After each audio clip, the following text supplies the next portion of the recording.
Hey guys, what is up? This is PvT-Mitten's, and let's continue my Phantasy Star series with the third episode. Phantasy Star 3 Generations of Doom was released in 1990 for the Mega Drive in Japan, and then 1991 for the Mega Drive/Genesis in the rest of the world. So once again, worldwide release. Now this is often considered the black sheep of the series, and the most hated out of the series. Do I agree with that? You'll have to wait till episode 5. But let's get with the bad stuff first. Phantasy Star 3 was rushed, and I don't mean rushed like I said with 2 where it feels like it was rushed. No, this actually was rushed. The developers of the first 2 games and then the 4th game didn't do 3. They moved on to do Sonic. So this team was brought in to do 3. Sega actually cut the fundings and actually made them finish the game off, and you can tell this with ease by just playing the game. There's areas of the game where buildings have nothing in them. No interest at all. Nothing to do with anything there. There's parts where there's just nothing at all. And you can tell there was supposed to be something there. You can tell by the stories, couple of acts later on in the game, where they just feel so lazy. And unfortunately, this is due to Sega doing this. But, yeah, that's not even the least of the worries of the game. The combat, although still possible, the enemy encounter rate was ridiculous. It was really unfair. The grindiness was far worse than the second one. Although not as hard as the second one, it was just so bad and grinding it wasn't even funny. It's notorious for being so grindy. Graphics, well, it didn't have the Tron-like grid that the second one had. It had a metal grid, which it looked ugly. The only thing that looked really good in this game was the sprites walking around the world. Everything else looked like shit. And that's just being nice. There's nothing really much I can say in terms of bad. That's really the bad things I can think of.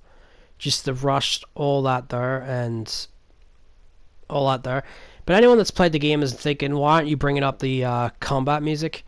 I will get to that, and that deserves to be in the good spot, because I'm going to tell you why it deserves to be in a good spot in a minute. But let's get to the good stuff.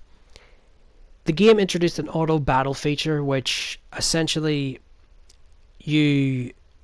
grinding, for example, you press a button and the game will automatically wipe the enemy out for you. Something that was not really needed, but something pretty cool to see at the time. Something had not been done before. Now I said this team had never did the other 2 games before, and yes, I said that the later chapters of the story got really lazy, but let me tell you something. They brought something so innovative to gaming that you could almost forgive them for it, and that is they brought branching paths and multiple endings, something that had never been seen before, and they did. But how did they do it, you might ask? Well, this game's actually set in a different galaxy than what the first 2 were, and the 4th, and it's actually supposed to be set chronologically first before them all, hence why there's not as much sci-fi. It's more medieval with a bit of sci-fi in it. As I said, the innovations the story brought, there's 3 moments in the game where you actually get to marry someone, and you're probably thinking, oh, whoop-de-doo. You marry that person, and the generation starts, and you play as the kid for that generation. Then you get married with the kid later on when they're grown up, and you repeat the cycle. Something that was really innovative for the time, which also led to alternate endings. So this always gets brought up with the game, and it rightfully does deserve to be brought up because it's never seen before, and a lot of other games copied this. I mean, Fire Emblem comes to mind as well. And Chrono Trigger's multiple endings. But there's one thing this game innovated more than anything else, which I believe always gets it pushed aside, and that's the music. Do you remember how I said that this people usually bring up with the music the battle system? Well, the first 2 games weren't composed by the guy that did the third one. The third one, the guy was brought in to do it. And what he done was unbelievable, and quite frankly, excluding the innovation, the music is downright phenomenal. Go and listen to the opening of Phantasy Star 3 and your jaw will drop. This guy did a fucking phenomenal job. But what he did what I meant that he did that was innovative for the music is the music would change depending on the situation. So, for example, the more people you've got in your party, the music becomes more cheery and more upbeat and lifting. But the more, if your party members start fainting, it becomes more and more drab and, lonely.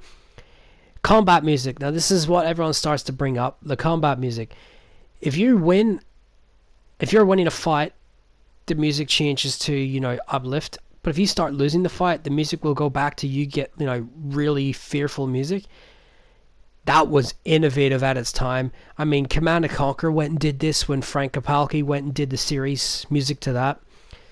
And I honestly believe, now I may get hit for this, Phantasy Star 3 soundtrack is not only the best in the series, I would argue Phantasy Star 3 has the best soundtrack any RPG has ever produced in gaming. It's that bloody good. And if you don't believe me, type into YouTube Phantasy Star 3 OST and just listen to that soundtrack. I can name so many good bloody tracks from this game that would easily top a top 10 list, but I'm not going to. Now, that's the best thing Phantasy Star 3 did. The innovations and its music. I mean, the music alone destroys the other Phantasy Star games in terms of their music. And the guy that did this music is Izuo Nomada, and my god, he is a legend. He was so good in doing the music for this game, in fact, that they brought him on to do 4's music as well. Although 4's music was phenomenal, nowhere near as good as Phantasy Star 3's music. But yeah, it's the black sheep of the series. But anyhow, definitely play this game, and honestly, if you can get past the grinding, go and enjoy this game. But anyhow, let's get to the reception part, and then I'll finish this video. A lot of people actually, in terms of for its time, it got a lot of good reception for it. I mean, I'm surprised it did, considering it shows that it's rushed. But the most noteworthy, once again, comes from Nintendo. This time it was a bad thing. They said Phantasy Star 3 is easily the worst in the series. You can tell because the original developers didn't work on it. And you're like, well, fuck you, Nintendo. That didn't stop you from stealing the ideas from 3 and putting it into your Fire Emblem, did it? But, yeah. Anyway, there's Phantasy Star 3. So stay tuned for the next one, guys. So I talk about the final one in the series, and then we'll see where it goes from there. This is PvT-Mitten's. Hope you guys enjoyed. Take care, and see you later.